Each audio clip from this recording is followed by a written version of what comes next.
Is it a marketer's job to track sales or just leads? My belief is that it's a marketer's job to deliver leads and not close them. Is it the marketer's job? No, that's weird. This is a huge slippery slope.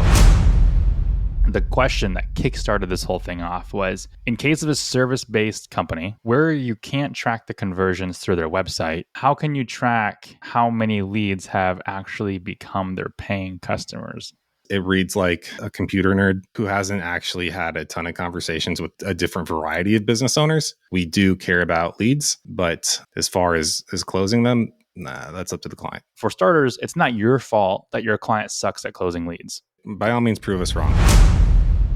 If you want to go down that slope, be prepared to fight all the way down to the nitty gritty, because the second you open that door of, is this lead attributed to you directly? Is it 100% you directly? Is this a multi-channel thing? Was this paid traffic, but also organic at a different point in time? If so, are you splitting up the profit that you're receiving? Are you doing it in a data-driven way? What qualifies as a lead? If it's a phone call, is it 60 seconds? Is it 90 seconds? If it is that duration, what if it's not relevant? At what point do you say this isn't a qualified lead, or this is because this inquiry was relevant or this one was irrelevant, and now I've decided that it doesn't work? If you're doing based on sales, profit sharing of some sort, do you trust them, to be completely honest? Because how else are you going to do this? Are you going to check their books every month where they send over their invoices of what they sent out and what they got paid for? You got to be prepared for all that if you're going down that path.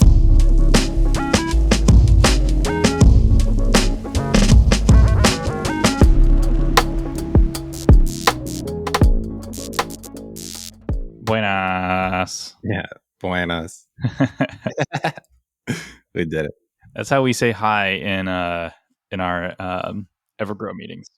In our chats, we just say buenas. It's a leftover of Lisette. It's her permanent mark on the company, I'd say. Yeah, but I feel like Angie or Laura would have continued it anyways, because I guess that's just the way that Hispanic people say hi informally. I don't know though, because Angie said like when we start our meetings now, I'll go buenas and she'll go buenas, like she'll make it really cool, and then she'll go hola, and then so she does mix it up a little bit. Oh. It's kind of cool. I don't have one-on-ones like you do, and it makes me want to. Yeah, that's awesome. I was when we were supposed to meet together, and I was like, "Yeah, hold on 2 minutes before recording the podcast." I was walking out to get coffee, and then I came downstairs, and my cat was just like standing by his bowl and looking at me, and he's like, "Dude, what the?" Feed me. Like, am I a joke to you? I was like, you can just do this to me? I was like, sorry, man. I usually feed him at like 7 a.m. And like 7 a.m. and 7 p.m. is usually when he gets his food. And our podcast started at 10 a.m. So it's like he's like 3 hours. And he's like, am I going to eat or what? Like, what's going on today? What kind of Friday is this for you? Yeah. Am I a joke to you? Did you have a cold open other than that? Or should we just jump into it? I really didn't, man. Let me think of something right now. I'm not good at this. I'm terrible on the spot. I'm a French press guy now.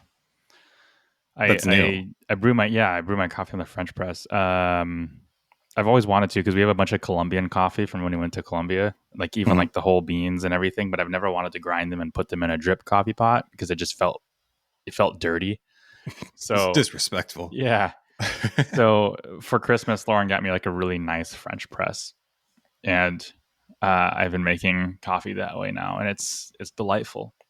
And I also feel super fancy. It looks fancy when you showed it to me. I can't do coffee anymore though at this point. Messes me up too much. So I don't have that. Got to limit it to tea. I don't have that caffeine problem. Like, I could drink a cup of coffee and go to bed. That's the weird thing about buprofen or Wellbutrin, is that I don't think enough they're told or that they read the things, because that's what I take for depression, and like it messes you up if you do too much caffeine. I remember college the first time around, I took too much for the first time, and then I think it was the first time where I couldn't sleep for 24 hours, not by choice, right? Like I'm Right. just awake and like laying there and looking at the ceiling, like, oh, okay, well, You're just like snorting your antidepressants. it's a very rough combo. So even now, when I know that if I'm living dangerously and I know that I have to stay up for a little bit, but I don't want to do it, completely ruin my life, I'll say like I'm at Panda Express, right? I get Diet Coke. I fill up the cup halfway and then just take the L for how much I paid for it and accept that, okay, Cody, you can only drink half of this cup because if you drink the whole cup, you're not sleeping tonight. Oh, well, I guess when you put it into perspective of like I'm on antidepressants and also can't do caffeine, I guess that makes more sense because I'm Yeah, not. it's the And amplifier. Sorry, oh, that was implied. I don't think I said it clearly, but it says it's like one of the moderate warnings. It's not, hey, don't drink on this or you'll die. oh It's yeah. don't take caffeine with this or your life's going to be rough. Yeah. That should be the label. I was on I was on one of the labels that I really enjoyed. I was in HubSpot because I was looking at connecting Stripe with HubSpot because Yeah, I got it the has email. that. So, okay, cool. So it has that connection, and I was like, well, cool. Can I put a payment on the quotes that I send to our clients, and then like just streamline that process so then we don't have to generate an invoice in Stripe and blah blah blah. Yep, that makes sense. So we can if we pay for like their operations hub starter, which is like $45 a month, and I'm like, Naturally. not yeah, not quite. I don't really care about that quite yet. Um, but once we have like $45 a month, like once it's saving us like a full hour a month, which I don't think it would at this point, then maybe we can do it. We can map those fields both ways.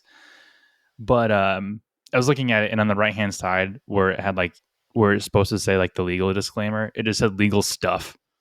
And I was like, I enjoy this thing.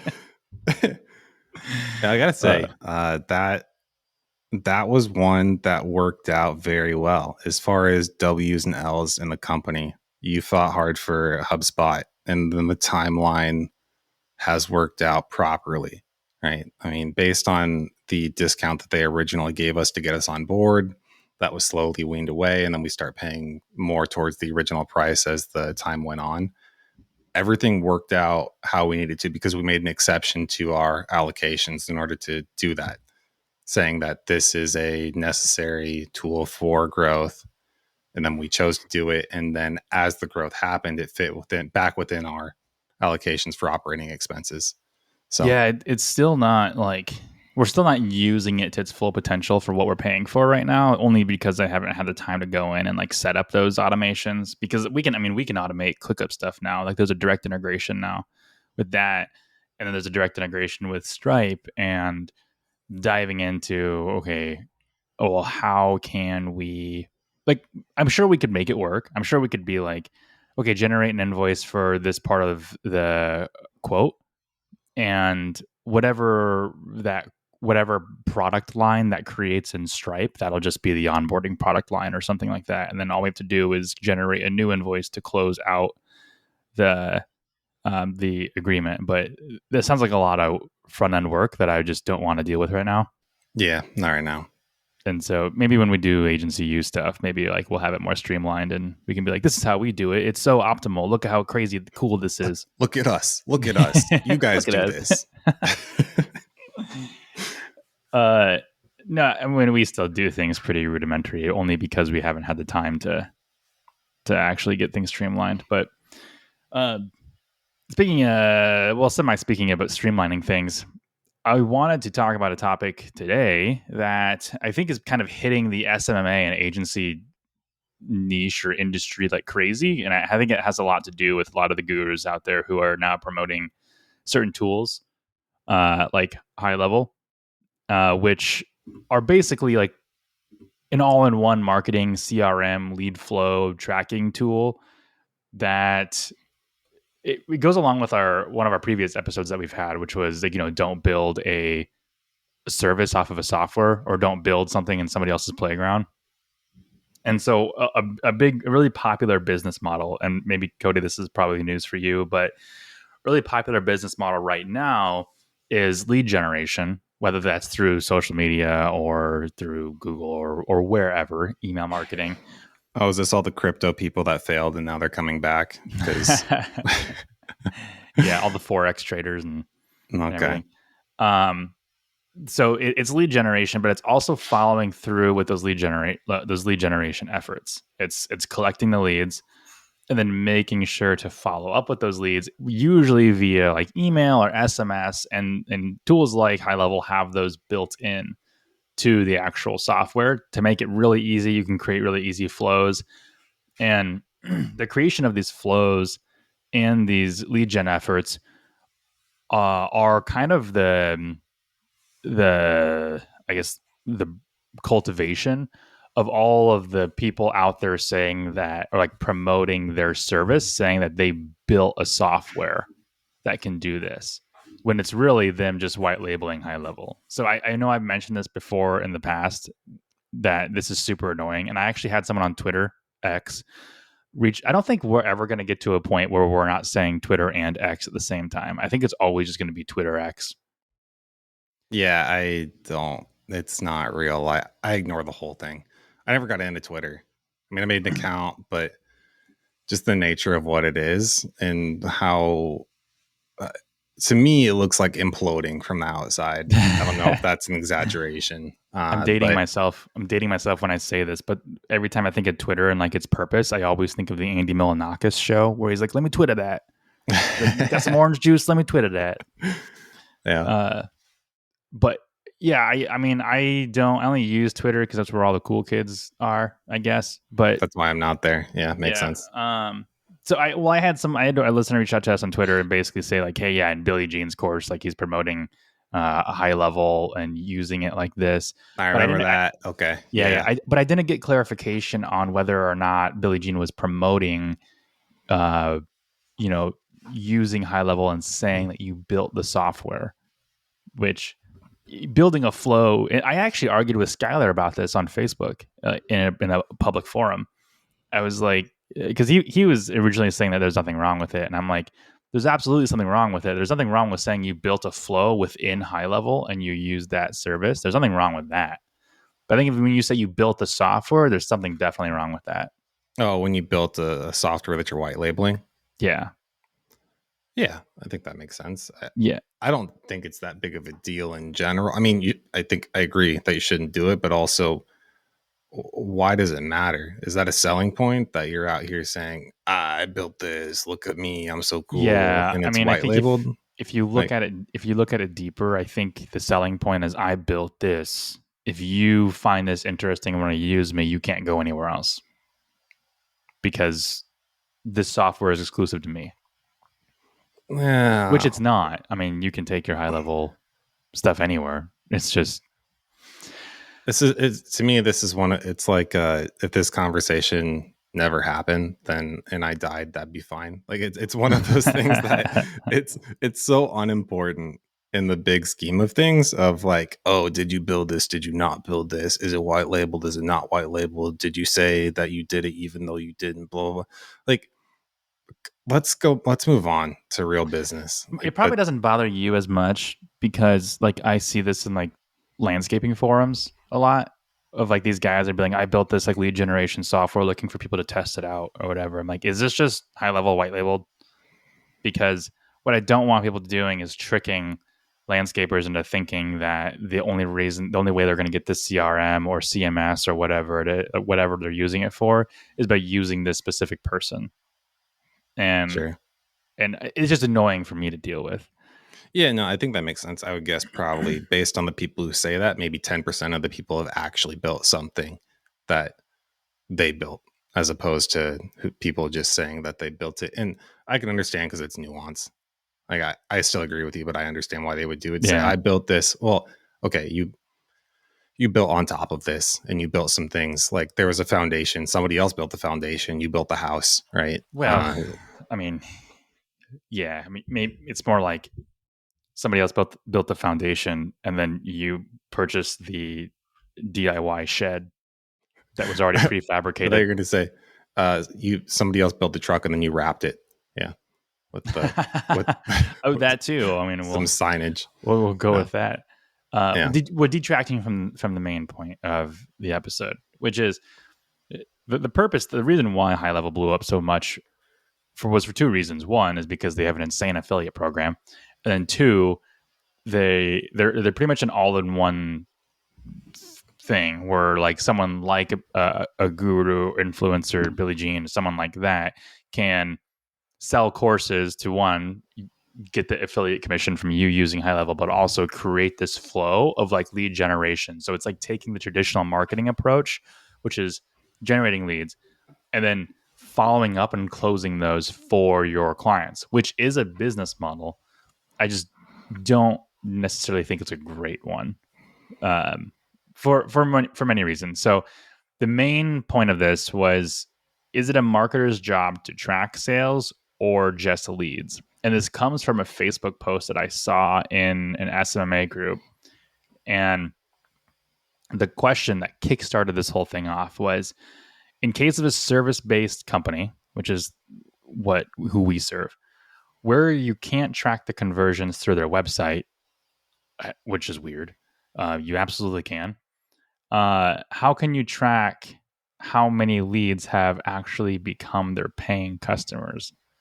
So I think there's a disconnect in this question here. One is you can absolutely track conversions through the website. Two, when they say conversions, do they mean like converting to a lead, or do they mean like converting to a sale?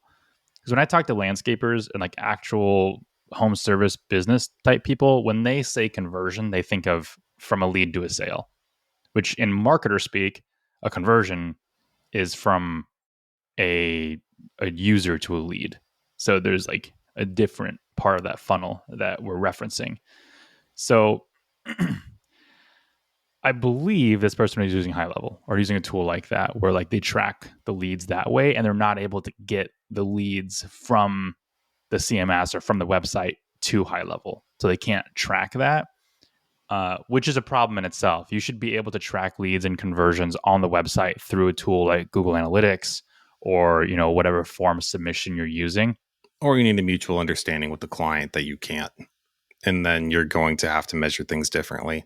And because the first thing that comes to mind when you say this is just based on what this person is asking and how they're posing it. I'm assuming, I'm trying not to say yet another very bro thing, because we've had multiple episodes at this point where we've said we've had bro slips. This isn't even a slip. It's just intentional. You're really limiting yourself in business if you're closing the door to people who you're requiring a certain level of business acumen in order to work with you.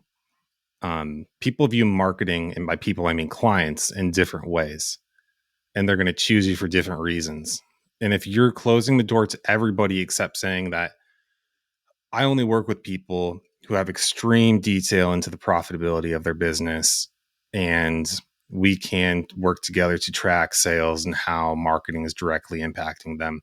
I'm just, not to be confused, I'm not saying that's bad. That's kick-ass. That's amazing and awesome. And you should absolutely do that with every client that wants to do that. If you're closing the door to clients who don't want to do that, you're major limiting yourself in business. Because if you look at our total client roster of clients who are happy with us too, who like our service, who are happy to pay us, who recommend us, refer us, right? And then you look at the number of ones who still do that, but are willing to share with us, their year-end fiscal wrap-up of what growth they had where and what the sources were, that sort of thing, so that we can plan for next year. Those people are maybe, it's less than 25%, if I'm being honest. So there's another 75% that you could have that are going to be happy with you if you allow that to happen. So I'm just saying that because what you said about whatever that original question was, it reads like a computer nerd who hasn't actually had a ton of conversations with a different variety of business owners. Because I think that they could be happy with you too if you're willing to work with them. I say all that, and I think everything else that we're going to say is counter to that, though, partly because we still agree with that concept. It's good, and you should track those things, and that's all good stuff to do. I just making sure that you don't limit yourself by people who are entirely happy working with you, knowing the limitations otherwise. I think you should have that door still open. There's a level of understanding how many leads are being closed that you're delivering, and knowing every single one of them that closes one is there's a level of kind of anonymity between the leads that you get from Facebook or Google or whatever and like what's actually coming up in like you know through the website or something like that, because Google's not going to share every single conversion and who that person is. So they're going to try to like blur that line, which means you don't know if something came in organically or if something came in through a specific funnel. Like, what if they started the funnel but didn't go through there and they went somewhere else? Like, you're losing that visibility. So if you try to track literally every lead that comes in and every sale and try to give attribution to it, you're going to fail. And there's going to be a lot more things that you're going to have to try to explain that is just not going to pan out very well. But I wanted to talk more, no pun intended, but more high level on this You're giving topic. so many shout outs. I wish I want somebody to reach out. I mean, we could, but it'd be better, I think, if somebody advocated for us to reach out to them and say, hey, have them on. Let's talk to them, because we've mentioned them quite a bit. So it would be good to get more of what they have to say. But yeah, if you guys want someone on the podcast, you should advocate for us, because if we do it, it just looks like we're just begging. Yeah. It doesn't look great. So, okay, let's back up. I get the question a lot. Like, I want to be able to track the leads because that's what's valuable to my client. That's what actually grows their business, is actually selling the leads. Because what if I just provide a bunch of leads and none of them close? Well, yeah, that is a problem. But I don't think you need to be tracking every single lead and helping your client close that, because at some point you're no longer a marketer and you're just a consultant or a sales rep or a high ticket closer. That's all you are. High ticket closer. Or a low ticket closer, depending on your niche. But I want to say that every time you say it now, just because I want to make fun of everybody who uses it unironically. We should have a little sound effect. Like every time I say it, it's like, high ticket closer. That's good. Save that. But so my belief is that it's a marketer's job to deliver leads and not close them. But you should have a basic level of understanding of what your typical client's close rate is, not just your individual client, but your niche as well. So if you're not a niche marketer, like you don't have a specific industry niche, then it's probably a little bit more difficult for you to know what those average close rates are. But if you have a niche, which we recommend, for us, the landscaping niche is 50%. The close rate is 50%. So if someone gets a qualified lead, it's about 50%. So if we deliver 100 leads in a month, we can assume that about 50 of those sold.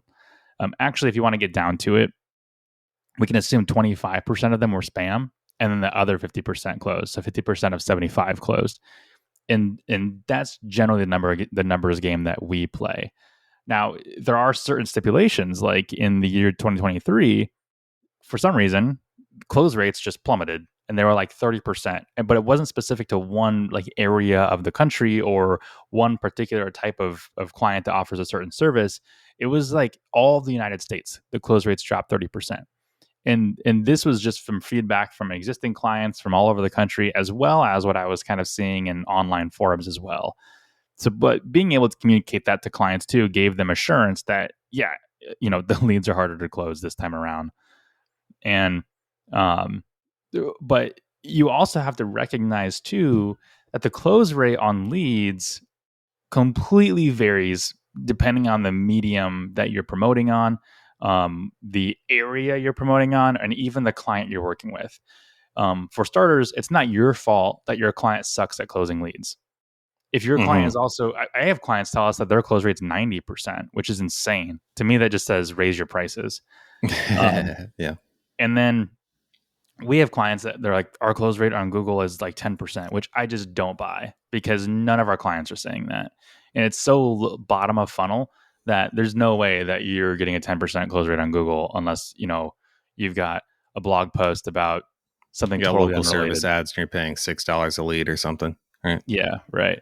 Not to completely crap on them, but that's real hit and miss. So, when clients would come to us and say like, "Hey, I want more leads. I want to run on Facebook because we primarily focus on Google." I have to make them aware that the typical close rate for a Facebook lead is like 10%. And this isn't just us saying that based on our own results. This is also from other industry marketers in the landscaping niche. And I'm not just talking about, random pop-up people who, you know, took an Iman Gaji course and were like, we're getting like 10% close rates, because none of them are being honest about their close rates. I'm talking like actual agencies that have been in the game in the landscaping niche for 7 to 10 years, that we communicate with. And we talked a little bit about this in our last episode, but of who those types of people are. But they're saying like, yeah, Facebook leads aren't that great. We primarily focus on Google because that's what really works in our niche for the type of service that it is. So I always explain to people that landscaping and lawn care is a luxury service. No one is scrolling through Facebook looking at cat videos and Fail Army and then being like, oh, you're right, maybe I should spend 10 grand on a patio. Like it's very top of funnel. You're going to get people who are price shopping in our industry on Facebook and who aren't really committed. But when you go to Google and someone says patio installer near me, they're pretty committed. And leads are easier to close then.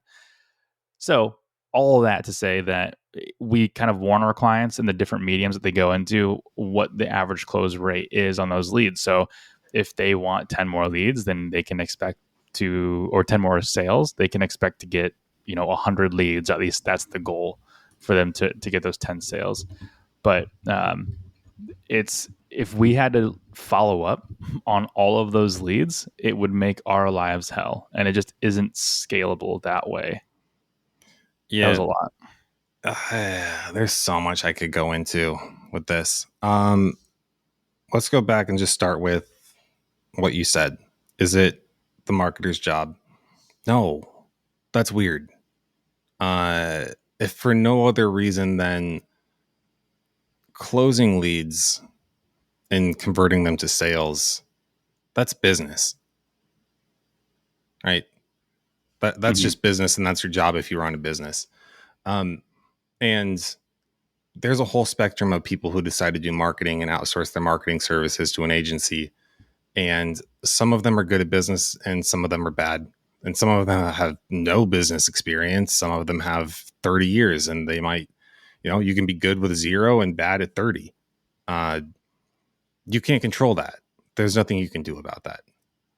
I think we got to go back though and talk about performance marketing, because that's what this is. And the people that are thinking about this, there's all different categories that people go about doing this. You have paid affiliates, right? They're selling leads and they're subtracting their costs and they're they're keeping the profit. You have rank and rent, where people are just arbitrarily deciding what amount to take their GVP listing and sell it for each month, and then skin, white label the website or wherever they're getting the leads. Did you see Google sued somebody for that? Oh, really? Yeah. Well, I think so. Brutal. Yeah. Well, hold on. Let's look at it real quick. Google sues Rank and Rent. I think I remember that. I think you said this. Yeah. I think it's going to change people from doing it. But Search Engine Journal talked about it. They said Google sues Rank and Rent marketer.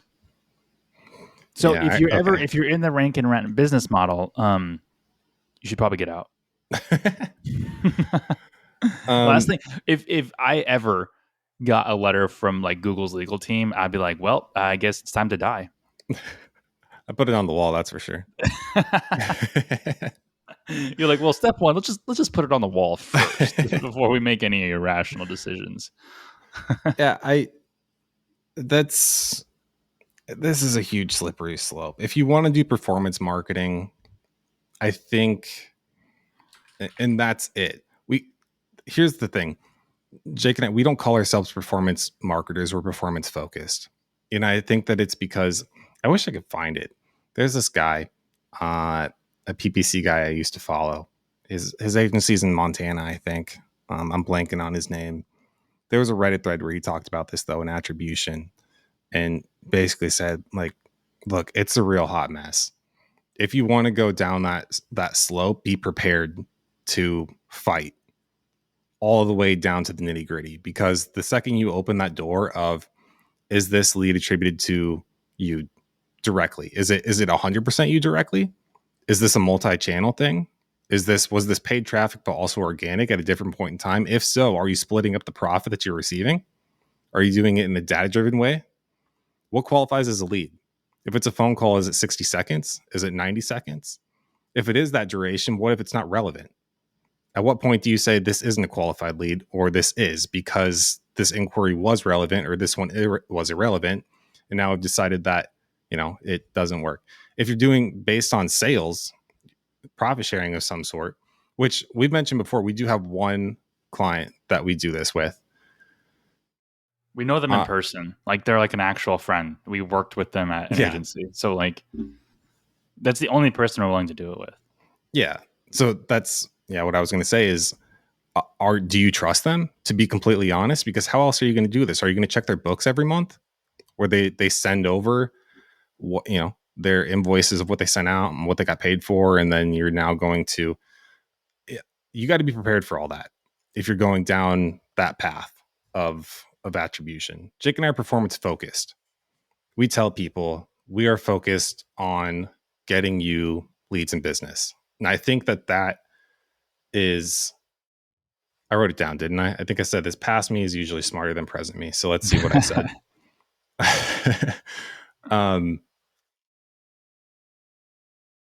Scientific Advertising is the book that this concept comes from. Cheap book. I'm pretty sure you can get it on eBay for less than $10. Just the general idea is that marketing should work, as in it should generate business, and that the business that it generates is profitable. If you're not doing that, if you're marketing and you're losing money overall from it, I think that's not successful marketing. And I'll go down this path. This will be a tangent. There are places at this point in time, depending on your niche, depending on your market, that are becoming fiscally unviable as marketing channels for certain businesses. And I think it's important to be truthful and honest with clients about those things. We have no shortage of clients that are just waiting for us to come up with the next thing that's going to work for them. We are not the agency that sells a service and then figures it out. We figure out the service and then we sell it. Right? So we're not out here saying, hey, yeah, you want to run Reddit ads? Sure. Give us your money. We'll throw money at it. Hopefully it works. If it doesn't and it's a failure, then, well, sucks, doesn't it? If we have that conversation and we tell them all of that up front, and then they still want to try something or be, the guinea pig for that sort of thing, we're open to that. But we're not leading with this. We're not brand new saying, hey, we've got this awesome thing. It's totally amazing. Check it out. You'll run it. You'll love it. And then it totally flops. Right? We've talked about that before. We did the Rainmaker and it didn't work. And then we learned from that. I think there's a lot of people out there who are like, who are hearing kind of rough snippets of how other people have run ads on certain platforms, like the secret to Twitter ads or something like that. Like I generated my client like 600 leads in a month off of this Twitter ad, and then like they show the ad or whatever, and then people are trying to like copy that right away and then selling that basically like, oh, this ad does extremely well because of what somebody else said on the internet for their niche or whatever they did. And I think that's what gets a lot of people to realize that a lot of this stuff that you hear online about things working and not working is just, it's either just full of lies or it's very specific to that one person situation. Mm-hmm. And they're also maybe not being totally honest about what constitutes as a lead. I see this all the time. I see screenshots of like Google ads and they're like, we generated like 2,000 leads for our client in a month, and they're not specific about the niche, or they might even say the niche, but they don't tell you what defines a conversion. Yeah, their Like their conversion trigger conversion, page view. Yeah. yeah, I'd say their conversion trigger could have been a page view, and like they're getting conversions for like 2 cents, and it's like, well, like if you're not specific about the actual conversion type, like ours is a form fill or an email or a phone call, and those are pretty impactful conversions. So if what you're constituting as a lead is, you know, somebody landing on a page, then Mhm. uh, that's it's a way to make yourself look good on the front end. But if the client's ultimately not getting leads, like actual leads that they can call, then that's a problem. Look, we want to believe it too. We want to believe that those things are real, that we can do it, and that it'll work. And we talk about mutual profitability with our clients. We also have mutual frustration. There are clients who, they want us to figure out the next thing that we can, so that we can sell it to them, and they're kind enough to wait around while we figure out the next tier for them to do whatever thing it is. Because, and not all of them, some of them just say, okay, well, I'll. But the thing is, that's why part of our agency is unique, is because most agencies don't do that. Most of them are doing we'll sell it and then we'll figure it out, and then if it flops, well, it's on you because you signed up for it, right? We had a client leave us because they wanted to do more with SEO, and we're like, we don't have a higher SEO package. I mean, we could do more for you, but we can't guarantee that it's going to do anything in terms of results. And it's not. I think it's something that he respected, but it's not what he wanted to hear. Of course, right? Yeah, Who wants to hear that? He wanted to hear, "I'll pay you more money, get me more results with SEO," and we're just like, we'll take more money, but like we can't guarantee more results because there's nothing that we've like actually tested. And I wanted to explain this. I was going to write a post about this, that there's a lot of people out there. This is a tangent, listener, but there's a lot of people out there who are. This will be the tangent episode. I'm fine. I got more things I want to hit too. Keep going. Yeah, so do I. There's a lot of people out there who are like $1,000 a month isn't going to get you much for SEO, and I was like, well, I disagree. And what I want to illustrate is that for $500 a month, you can get 50% of the total 100% SEO value out there for local service businesses, because there really isn't that much. Local service SEO is easy, and you can, for like maybe for $1,000, you can get 90% of the SEO value. And what I mean by that is like $500 is like the foundational SEO, the H1s, H2s, page titles, alt text, things like that, Google business optimization. And then the other $500, maybe now you're up to 1,000. Now for the extra 40%. So that first 50%. So see how it kind of scaled down there for a second and went from 50% value to like 40%. Maybe it's like 30%. So the total, if you're spending $1,000, you're getting 80% SEO value. And that 30% is more work than that previous 50%, because now we're talking about optimizing like citation pages like Yelp and Bing, manual and verifications, claimants, etc. It's also blog posting. It's a lot more work than that initial 50%. And then you've got the latter 20%. You've got like that 80 to 100% of SEO value, which is going to be like an additional $1,000 a month. Blogging. I put blogging kind of in that 30%, but that remaining 20%, that's like, to me, that's like geotagging images. That's like, yeah. That's like schema markup for like a bunch of different bullshit that you just don't necessarily need. That's I can't even think. I had a whole laundry list of this because I was going to comment on somebody's status, and but I'm like, that's all that crap. Google stacking. I'm like, that's all that crap. And that's not even verifiable that even works. So you can spend $500 and get 50% value, or you can spend $2,000 or $2,500 and get like 80% to 100% value. And then in the middle, you can spend $1,000 and get 80% of the value. So it's like, there is a point, and we say this all the time with ads, there's a point of diminishing returns when it comes to paying for SEO. And when I see people out there a lot saying that 100% of, or like it's hard to get anything for less than $1,000 in SEO. That's not true at all. I mean, if the service scales with the price that you're paying for, you can absolutely get a lot of value in a low cost SEO, provided you're in the home services niche. And unfortunately, I feel like this was a fantastic podcast episode on its own, just this tangent on SEO and value. And maybe we'll do it again with a different title so people will actually listen to it. But we leave it up to the listeners too. If you like one of our tangents, you want us to keep going, let us know. Yeah. So anyways, so that was a tangent. I don't even know how I got on that. I think it was like, I don't know, defining services or paying for services. Well, I want to keep going with it because I want to explain to people media buying. Okay. I want people to understand this. I feel because bad. clients don't get it. I feel bad for that tangent. But that was good. Go ahead. Okay. So I mentioned before how media buying. So Jake was talking about this. SEO can become unprofitable at a certain point. You have to define your point of diminishing returns. Media buying is the same thing. And when you're looking at different platforms, so when I say platforms, I mean Google, Facebook, throw them all out there.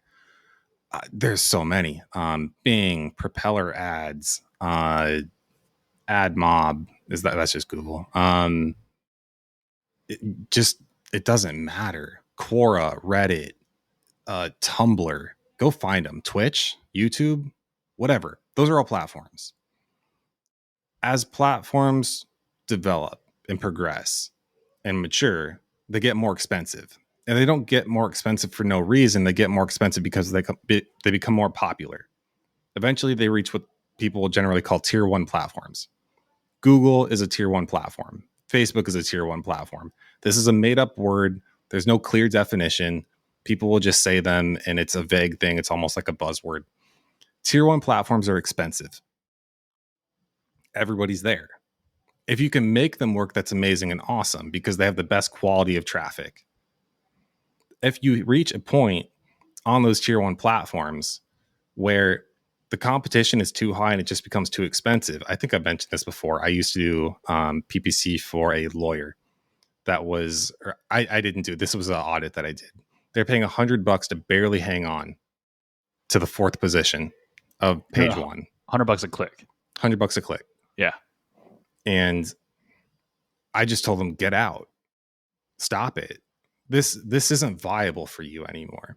I mean, he wasn't like personal injury or something. If he was, I'm sure there's like some kind of lawyers like, that's great. I love it. I make $400,000 on a was it like lawsuit. A divorce attorney or something?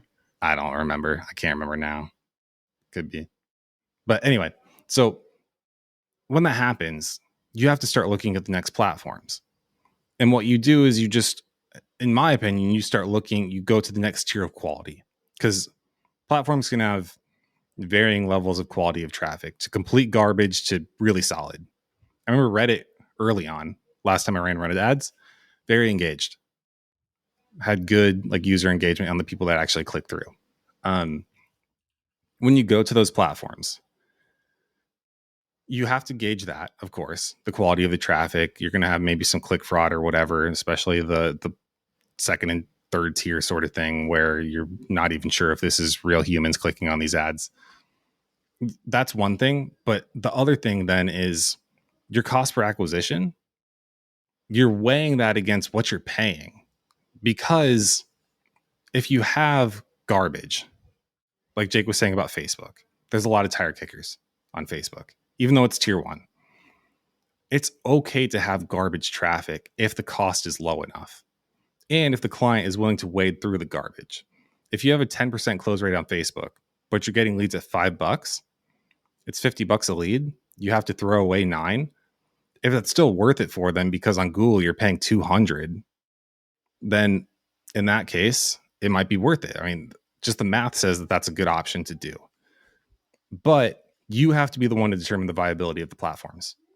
Doesn't matter where you're at or where you're going. Like, no matter what platform you're on, you're going to be doing that weighing of measuring out, is this going to be a viable platform to offer as a service to? Can I market this? And you don't have to. You can be like every other agency out there that sells it and then figures it out. Hey, we offer this, right? Then the client signs up and then you figure it out, and most likely not going to be great. You might get lucky. But I think you're going to be much better off if you figure it out first, determine your viable platforms, and then go sell it. for as long as they are viable.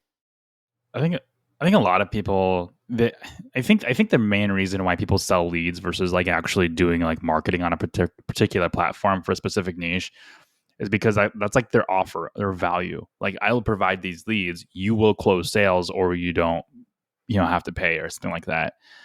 And I think it's a unique value proposition for the time. It's going to get very old very soon though, because people are kind of catching on that, like, hey, it doesn't really work as well as it did in the course that you took. And what the biggest challenge that you're going to run into, and I wish I would have said this earlier in the episode to catch everybody who might have dropped off early, but the biggest challenge that you're going to have with the lead model and closing those leads and tracking those is that every client that you have is going to use a different CRM. If they don't have a CRM, great. They're like a prime fit for you, because then you can build them on your own lead tracking CRM, high level, whatever you're using, and put that all there. Then they're like, basically tied to you. But any client who is making more than 300,000 a year is going to have their own CRM. They're going to have, like in our industry, they're going to be on like a Jobber, they're going to be on a Yardbook, they're going to be on a Service Autopilot, and your system has to play nice with theirs. And I hate to break it to you, but using tools like Zapier are just not going to cut it, because like tools like Zapier or Leads Bridge or things like that, they always have connectivity issues. And you're going to start trying to become like a back-end developer trying to figure some of this stuff out. So if it doesn't have a native integration, then that's going to be kind of a problem. And no one is going to want to switch over to your platform or duplicate efforts. And by duplicate efforts, I mean, if someone fills out a lead form on the website, they don't want the lead form to also have to be entered into high level or wherever you're taking it, and then also again in their CRM. If they want a lead to be followed up with, they would like that lead to be followed up with on their CRM, because they're going to want that historical data in there. And that's going to be a huge problem that you're going to run into with this kind of business model. We run into this problem now as marketers, because everybody wants to have their CRM's embedded form on their website. And if we can't track that form submission in Google Analytics, we can't even tell them if we drove a lead off of our Google Ads efforts, let alone like know who that lead was. Yeah, everybody wants to do an iframe. Yeah, so it's one of the reasons like we only promote 2 CRMs in our entire industry, and that's Service Autopilot and Copilot. Service Autopilot only because it's the only one that allows us to do the tracking that we need to do. It's not very good, but they do allow us to do some version of it. And then Copilot, because we're actually working with the owner of it to develop that tracking capability. So I feel like this is a little circular, because the what you deduce from this is you saying, okay, well, I need to control everything. And then if I control everything, don't I use high level? Don't I use a platform that allows me to control everything? And I think that what we're saying is, yeah, if you want to, if you're prepared to do that. If you're prepared to stifle your growth, because you're going to hit a point into which the amount of clients who are willing to use your platform versus one that's already established in their business is going to start getting smaller. I guess the flip side is that's a niche, though. Maybe. Yeah, right? that's true. Early on, well, Skylar does this. I don't know if he uses. I don't know if he follow. I don't think he follows up with the leads. I don't think he closes them, but they do use high level. Episode 42. If you guys want to listen to Skylar talk about his business, but they do track the leads using high level. I don't think they use the follow up feature though. And then their clients can use their own CRM, but they also do a lot of like HVAC and appliance repair, and they got a lot of really small businesses that that pay them for those services. And I think it's businesses that are don't even have their own CRM. So in some niches, I think it could work really well, but I think, or it could at least work a little bit, but not to the full extent of controlling everything within your own system. I just think it's a really hard business model to scale in general, because now you've got to train people on like following up and yeah, I think you're fighting things that are especially hard to fight. You're fighting people who are established in their ways, and they aren't wanting to change their ways. They're wanting a solution that cooperates with their ways. And that's good. That's tough to get people. That's the hardest part of ask any venture backed startup what the hardest part is. It's early adoption, right? How do we get the early adopters so that we can get the momentum so that later on everybody's going, yeah, of course we use Stripe. Everybody uses Stripe. Well, who was using Stripe at the beginning of Stripe? That's what you're fighting if you're going to go that route. So, yeah, I think a really good episode to listen to is it was like 4 or 5 episodes ago. It was episode 77. It says why we don't use high level, and this is the reason is because we don't want to be constrained to a software. We want to build the service first, and if the software works within the service, great. But if it doesn't, then we're not going to use it. And so high level is not required for us to use in our service offerings at all. In fact, no tool is. We don't need, besides like, native ones like Google Ads and things like that. We don't need any tools to execute our services. Um and then if you listen to our episode that just came out this week, well, I guess 2 weeks ago, at the time of listening to this with Tim Solo, like he completely disagrees with us on not needing software to execute services. I was going to say, by all means, prove us wrong, right? I mentioned before that one time I applied to a HubSpot agency. That's what they did. They did HubSpot. Mm-hmm. Their entire platform. They're 100% there for the HubSpot Kool-Aid. And it was working for them. I want to get a HubSpot like diamond agency on the podcast and have them talk to us about their business model, because I want to ask them the questions like, what do you do if like what are some of your threats? Like HubSpot going under? Like obviously that's probably not going to happen for a very long time, but where do you pivot from there? Yeah. It is, so we are not in the control everything crowd by doing a white label situation. We more so, we're somewhere in the middle, right? We do require some adoptions for the things that we do. We give the client most of it, right? We build most Google tools for the client and then give it to them. We build their website, which they then own. But there are some things that we are looking at further developing, so we do have more control over everything, but not really at the price point that we need yet. So that's why these are just further upsells, right? I think recent ones, we've repeatedly talked about CallRail as being a standardized solution at an upper tier for different clients, just not at our current baseline. And another one being, or we would just raise the baseline, right? We raise the minimum cost in order to incorporate that.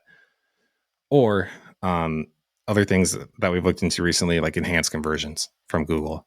And just after looking through that, trying to measure, is this one of those things like, is this the future? Everybody's going to have to do this pretty soon? Or is this something that, this is one that Jake shared with me, and I looked through it, and after all the coding that was necessary and all these different things, I just thought, man, this isn't, I don't think that this is something that's standard for $2,000 a month clients, is hand coding JavaScript conversions for one platform, let alone people paying $500. But maybe it is in the future. So it's something that's still on our minds. And that's part of we don't control everything, but it gives us enough control to do what we need to as far as tracking goes, because we do care about leads, but as far as closing them, that's up to the client. Yeah. I like that you brought up the JavaScript thing with the enhanced conversions, because there's a point on which you need to define a service that's mutually profitable and viable for both. And if we start implementing these things because of a gut feeling, despite like it not having any real ramifications or benefit right now, then it's probably something you shouldn't do. And that's just having like business acumen and understanding business versus kind of, just being like the best marketer in the world. And McDonald's doesn't make the best burgers in the world. But they produce them at scale at an affordable rate in which they blow 5-star steak restaurants out of the water in terms of I hope revenue. somebody's So, super offended. I hope somebody's like, "What? How well, dare you, no, sir? I think first of These all, burgers are top tier." I do think McDonald's burgers are top tier. I know we talked I about this one. love McDonald's. uh, I we thought love about getting this that because one. I'm like the entrepreneur guy that wakes up like 5 a.m. and goes running and like does all this, and I'm like, dude, McDonald's slaps. Don't ever talk bad about McDonald's. Was that did we have the conversation on here where you were like, look, they're delicious? I'm like, they're not. And you have to admit that they taste good. I'm like, I really don't think that they're that good. I think it was on here, I hope so. but yeah, they are. it doesn't slap hard for me. I do understand this though. Like I do actually enjoy Burger King burgers and Burger King food, and people say like they hate it and it's the worst food, and I can see that because Burger King does have a unique taste to it. I just happen to enjoy it. Do you like sesame seeds on buns? I think so. I think it's like confetti. It's like sprinkles on ice cream, but it's like, Sprinkles on a burger? yeah, sprinkles on bread, because they're tasteless. Like you're not going to taste sprinkles on ice cream. You just don't. Yeah. And so like when people are like, do you like sprinkles? Like, no, you just like the way it looks and you like the texture. Okay, ask me. Do you like sesame seeds on burgers? Thank you, Jake. Good question. When I was a kid, I remember the first time I got one because we went to Burger King and we were usually a McDonald's family. And I looked at it. I think I cried. I was just like, Mom, what is happening? What did they do to the bun? So because I was just so deep into the McDonald's Kool-Aid, I wouldn't eat it. And then she was very nice and she scraped it off for me. All the sesame seeds? Yeah. It was just like filleting the burger. It's like a fish, but it's a burger. So she's peeling off, like skinning the top.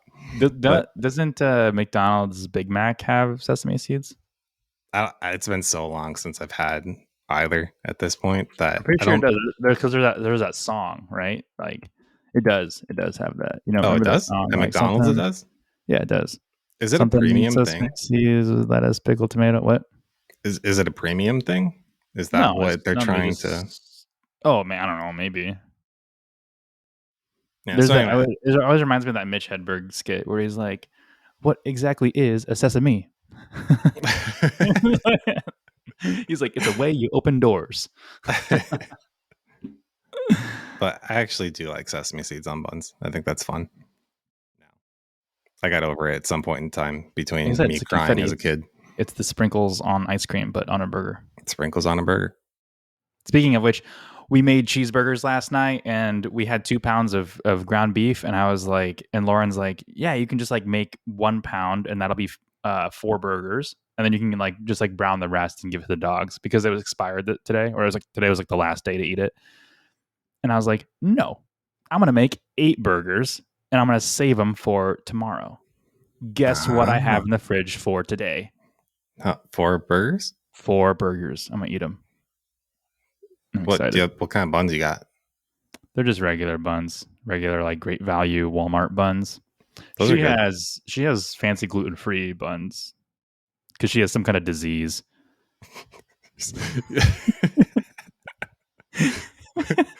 What is I don't even know where you buy if you wanted to have your sprinkles on your buns. Where you go to buy sesame seed buns? You can get sesame seed buns at the store. Yeah, at Walmart.